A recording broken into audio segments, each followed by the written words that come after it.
Well, so we're now ready for our headlines for the morning, and Akusha, I will start. Yes, Chief Officer of Tobinco Pharmaceuticals granted bail after he was arrested by Yokofa allegedly obstructing public officers from carrying out their statutory duty.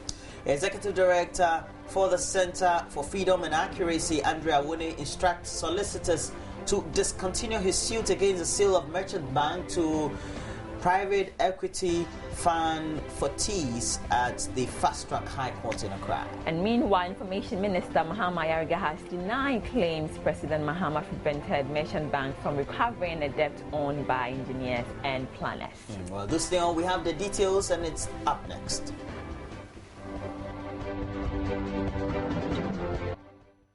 Now, first story, Chief Executive Officer of Tobinco Pharmaceutical, Samuel Tobin, was last night granted bail by the police at the Nima police station. He was arrested Monday afternoon by the Economic and Organized Crime Office, YOCO, and sent to the Nima police station and charged for obstructing public officers from carrying out their statutory duties. The arrest follows recent confrontation between workers of Tobinco and officials of the FDA who attempted to lock warehouses belonging to the pharmaceutical company. The regulator, acting on information that Tobinco had imported fake drugs into the country, decided to lock the warehouses, but workers of Tobinco resisted the action. The pharmaceutical company has been in a tussle with the FDA over a report it imported fake drugs into the country. Tobinco has vehemently denied the allegation but conceded the G-Synate Plus it imported into the country was yet to be clinically tested on humans and was yet to be registered by the FDA. The regulator proceeded to lock warehouses belonging to Tobinco, an action the pharmaceutical giant believed was a witch hunt. The controversy was taken to the presidency, the judiciary and parliament in an attempt to ease the impasse.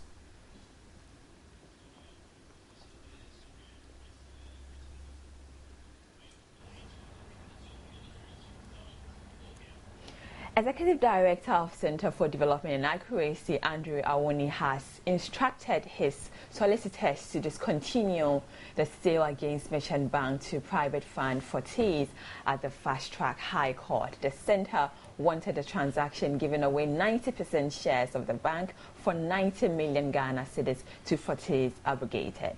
It also prayed the court to place an injunction on the deal it claimed was not given the country value for money. When the case was called on Tuesday, 28 November 2013 at the Accra Fast Track High Court, it was adjourned to 5th December, even before the parties go back to the court on the adjourned date.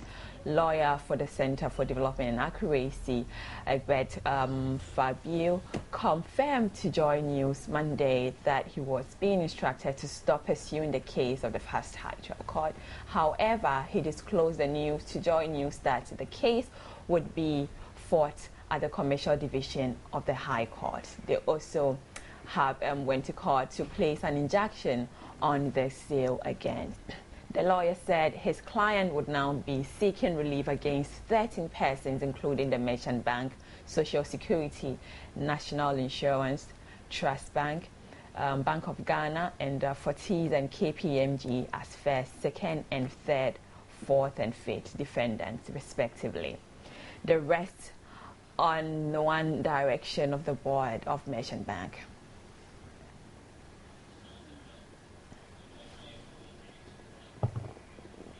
Meanwhile, Information Minister Mahama Yariga has denied claims the president prevented Merchant Bank from recovering the debt owed it by Engineers and Planners, a company owned by Ibrahim Mahama, brother to the president. Mahama Yariga comments comes after it emerged that officials of the Merchant Bank were questioned by President Mahama when he was vice president as they attempted to recover a debt of $38 million from Engineers and Planners. This was after lawyer for Engineers and Planners, Tony Letha, petitioned President John Evans Atta Mills on July 4, 2012 to intervene on behalf of the company. The presidency then demanded explanation from the board of Merchant Bank on its recovery activities on defaulting loans, especially in respect of Engineers and Planners. The bank's board, in a letter written to the president then, a copy of which the news team had cited, described engineers and planners' debt as too substantial and has to be recovered. The letter said the debt constituted 30% of his 50% non-performing loan portfolio. The board, in that same letter, also referred to various meetings its chairperson had with President John Mahama, then Vice President, and his predecessor, the late President John Mills, explaining why they had to recover the debt and, more importantly, why they refused to release more funds to engineers and planners.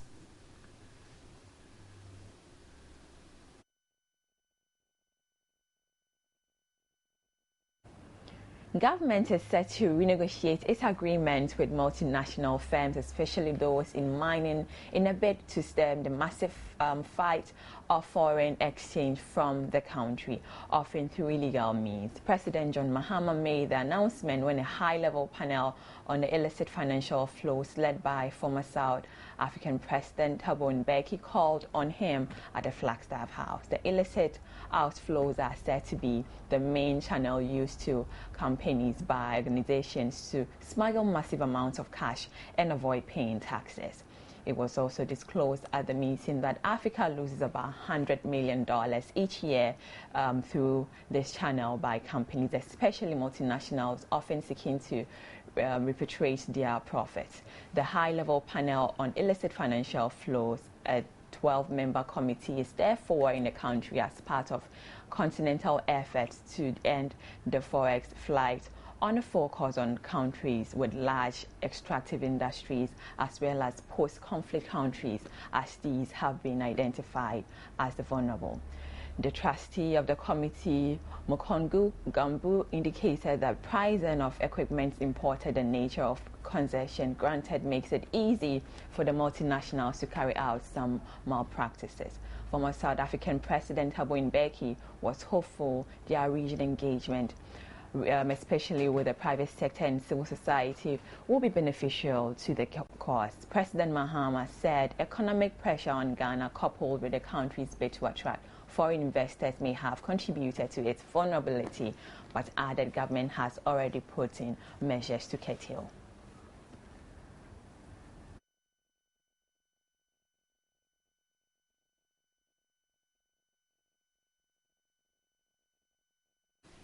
Suggestions to get members of Parliament of Ghana to relinquish 5% of their salaries to support development projects in the country took center stage in Parliament on Monday. Well, it is virtually a given that once the majority of MPs in Ghana's Parliament support a motion or bill, it is bound to be passed by the House. So there's a proposal tabled in Parliament that MPs give up 5% of their salaries to support President Mahama's CHIPS compound initiative in the health sector, to which he and his appointees are committing 10% of their salaries. Now, the majority MPs took a brilliant, or thought the idea was brilliant, whilst the minority opposed it. Whether or not the majority will eventually carry the day with their numbers is, however, not so straightforward in this case. It was President Mahama who initiated the move during the presentation of the 2014 budget. Finance Minister Setekpe had announced that Chief Executive with his aides will set aside 10% of their salaries to cater for the establishment of several community health posts in the country.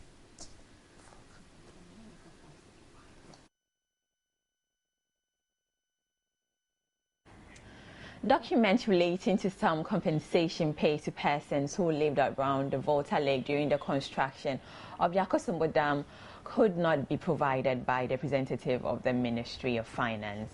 Kwejo Awuku, PSA, when he appeared before the sole Commissioner for Judgment Debt, Justice Yao Pell, Kwejo Piasa, Head of External Resources Mobilization at the Ministry, was to submit documents relating to claimants that had been paid certain sums at the time of the dam's construction.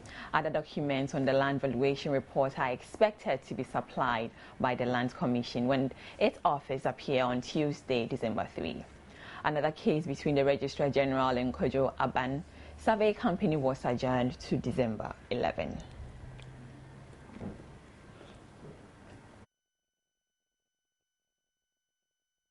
The Commercial Court 2 in Kumasi has adjourned to December 5 the case between the Kumasi Metropolitan Assembly and Freco FD Limited over the control of the Kejetia bus terminal. Freco FD owner Freda Dakon filed an order of interlocutory injunction restraining the KMA from interfering with the company's work as managers of the terminal. Legal counsel for plaintiff and defendant, who had been speaking to the news team, said significant progress was being made in the case. Now, before we could move the application, the plaintiff's lawyer took out an objection to the effect that the defendant was impotent, so could not file processes. Now, we responded to the objection. The objection was not well laid before the court. And secondly, there was no issue of contempt arising, especially in view of the fact that the defendant had an application for stay of execution of the order. And that meant that the order was held in abeyance. And the defendant was not required to obey it. When they came and forcibly ejected us from the terminal, we filed a motion at the court, and the court ruled that we should vacate the place by giving us an interlocutory injunction to vacate the place, but they defied the order. So, I know, as you all know, the court cited them for contempt, which is pending.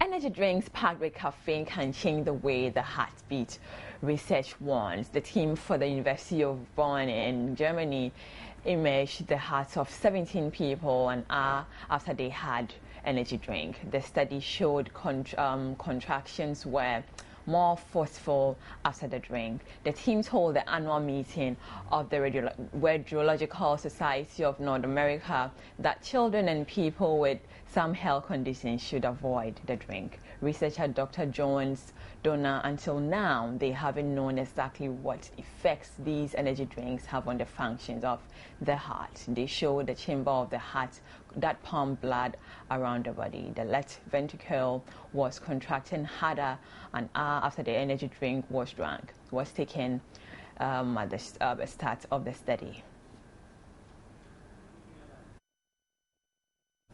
Well, so that will be it for now.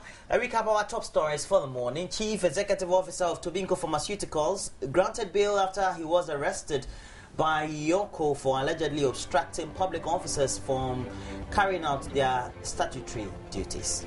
Executive Director of the Center for Development, Freedom and Accuracy, Andrea Awuni, instructs solicitors to discontinue his suit against the sale of Merchant Bank to private equity fund Fortis at the Fast Track High Court. Meanwhile, Information Minister Mahama Yariga has denied claims President Mahama, when he was Vice President, prevented Merchant Bank from recovering the debt owed it by engineers and planners. So up next is sports. Stay on. We'll be right back.